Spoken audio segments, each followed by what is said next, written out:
అందరికీ నమస్కారం.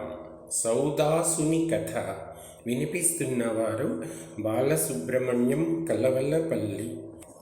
ఇక్ష్వాకు వంశంలో సుదాసుడు అనే ఒక మహారాజు ఉండేవాడు. అతని కుమారుడు వీరసహుడు. సుదాసుని కుమారుడు కనుక అతనిని సౌదాసుడు అని పిలుస్తూ ఉండేవారు. అతనికి మిత్రసహుడు అనే పేరు కూడా ఉంది. స్వచ్ఛమైన ప్రవర్తన కలవాడు.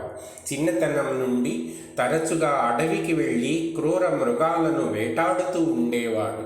అడవిలో ఇద్దరు రాక్షసులు పులుల రూపాలు ధరించి అడవిలో ఉన్న మృగాలను అన్నింటినీ తినడంతో జంతువు అనేది లేకుండా పోయింది. దానితో కోపించిన సుదాసుని కుమారుడైన సౌదాసుడు రాక్షసులలో ఒకడిని సంహరించాడు. దానితో ఆ రెండవ రాక్షసుడు, ఏ దోషము చేయని నా తోటి వాడిని చంపటం నీకేమైనా న్యాయంగా ఉందా? దీనికి ప్రతీకారం చేసి తీరుతాను చూడు అని తనలో తాను అనుకొని మాయమైపోయాడు. కొంతకాలానికి సౌదాసుడు పట్టాభిషిక్తుడయ్యాడు. రాజ్యపాలన చక్కగా సాగిస్తూ ఉన్నాడు. అలాంటి సమయంలో అశ్వమేధ యాగం చేయాలి అనే కోరిక అతనికి కలిగింది. పురోహితుడైన వశిష్ఠుడు దానిని నిర్వహిస్తున్నాడు.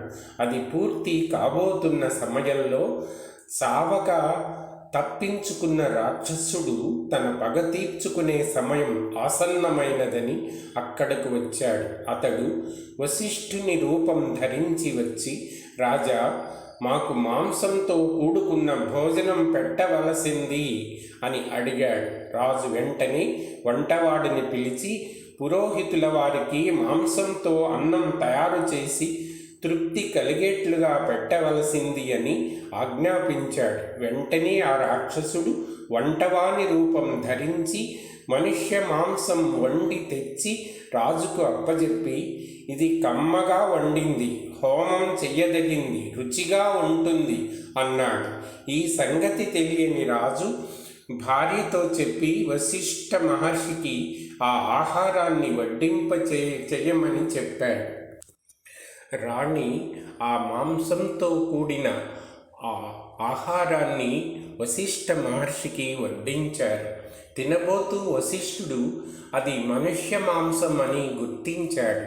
వెంటనే, రాజా, నాకు ఏ ఆహారం పెట్టావో నువ్వు ఆ ఆహారమే తినేవాడిగా అవుదువుగాక అని శపించాడు. అంటే రాక్షసుడివి అవుతావు అని శపించాడు. ఆ మాటలు విన్న సౌదాసుడికి కోపం వచ్చింది. అందులో తన దోషం లేదు కదా. అందుకని వశిష్ఠునికి ప్రతిశాపం ఇద్దామని చేతిలోకి నీళ్లు తీసుకున్నాడు.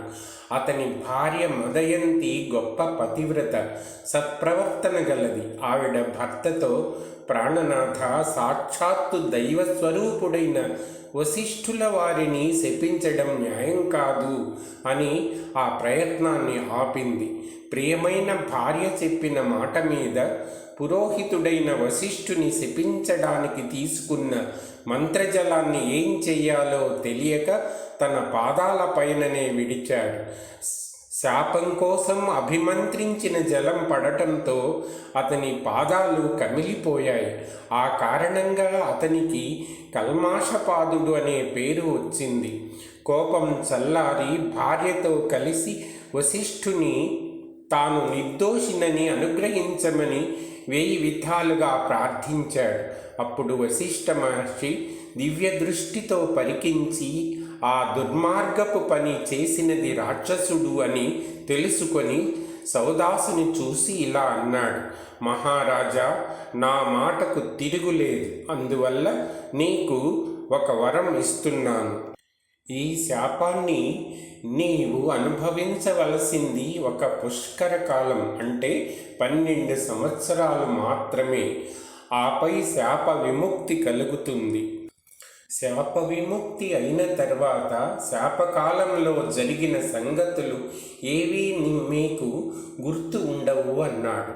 ఆ ప్రకారం కల్మాషపాదుడు 12 సంవత్సరాలు మనుషులను తినే రాక్షసుడుగా గడిపి శాప విముక్తుడై ప్రజారంజకంగా పరిపాలన చేసి తరించాడు.